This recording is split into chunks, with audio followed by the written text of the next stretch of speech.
Artemis, the voice of Gramma, everybody. Voice of Gramma. You've been with Big City Greens from the very beginning.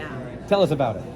About the very beginning. About the very beginning to now, the whole evolution. It's kind of crazy. It's like when we started, it was right before the pandemic. Can I say those words? Sure, yeah. When we started, it was right before that. So, we were together for a little bit and then separated, and then got to see the whole project grow, and everybody, like the love on screen. But we didn't get to really experience that. And it's only been the last year or so that we really get to play with each other in real life. So it's kind of great to see the back and forth of the true love on screen and then seeing it happen in real life. It's been really sweet. When you started, did you ever think a movie was in the future? No. I'm just an actor. I'm like, what is tomorrow? And then flush it down the toilet because who knows, what materializes. And did you ever see yourself singing as Gramma? I mean, yes. Okay. That part, yes. All right. Any opportunity someone gives me to let these pipes loose, I'll take it. Okay. I'll give you an opportunity right now. Not necessarily singing, though. If I were to give you a bad review for Big City Greens, the movie Spacecation, what would Gramma say to me? Well, bless his heart. That's it? Okay. Yeah. That's the nice way. I don't want the nice way. I want the Gramma way. Oh, no. That's the southern way. Okay. All right. All the bad things that you can't really say. Fair enough. Okay. Well, thank you so much. I appreciate it. Yes. Thank you. And now, okay, I can't say that. I'm Tony from Laughing Place. Hi, Nice Tony. to meet you. I'm Bob from Big City Greens. I know you for something else, though. And you are the voice of the Disneyland Railroad. And it's Mick Wingard in Disney World. Yeah. But how would that differ from Bill Green? As the voice, I should say. Because I don't think it's really that distinguishable. Well, I want to know what you do. It's a little more stentorian. Okay.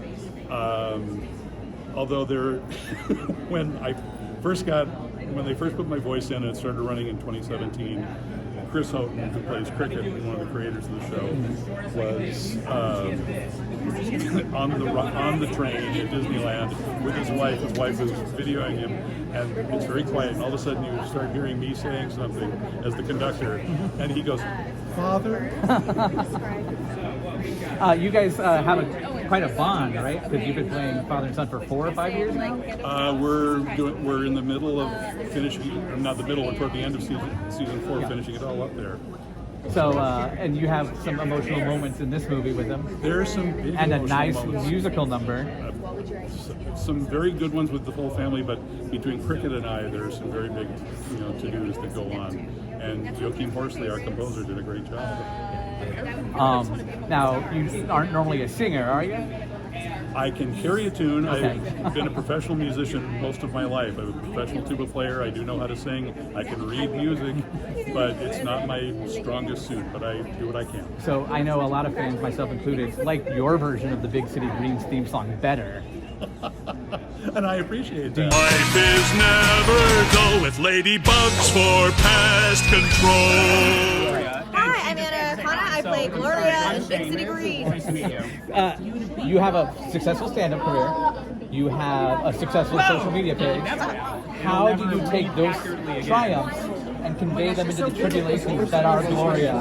Oh my God. And make her so relatable, probably, arguably, the most relatable character on the series. Well, I am not a writer on this. And Shane and Chris created Gloria, so they get all the credit for that. But I do feel like Gloria speaks to the part of our souls that are just ready to give up on the current system, and recognize how flawed and awful it is to live here on Earth sometimes. So I think I bring a lot of my own nihilism to it, where I'm just like, is this all there is? Yeah. Where's the real fulfillment here? While I try to lean off of needing external validation. Nice. Now, we know you're a singer, especially in Amphibia. Why no song for Gloria in the meeting? Or in the movie, sorry. I don't know. Honestly, that's a Shane and Chris. I should ask them that, You but should ask them that. I think we had used to have interstitials that would be on YouTube where I got to do some singing. But I think for the most part they were like, she's not a musical guest in there. You left the coffee shop, which was a little out of character for Gloria also. But if you did leave to do a musical number, what kind of musical number would you want? Because I know there's some Broadway stuff, there's a villain song, a rap.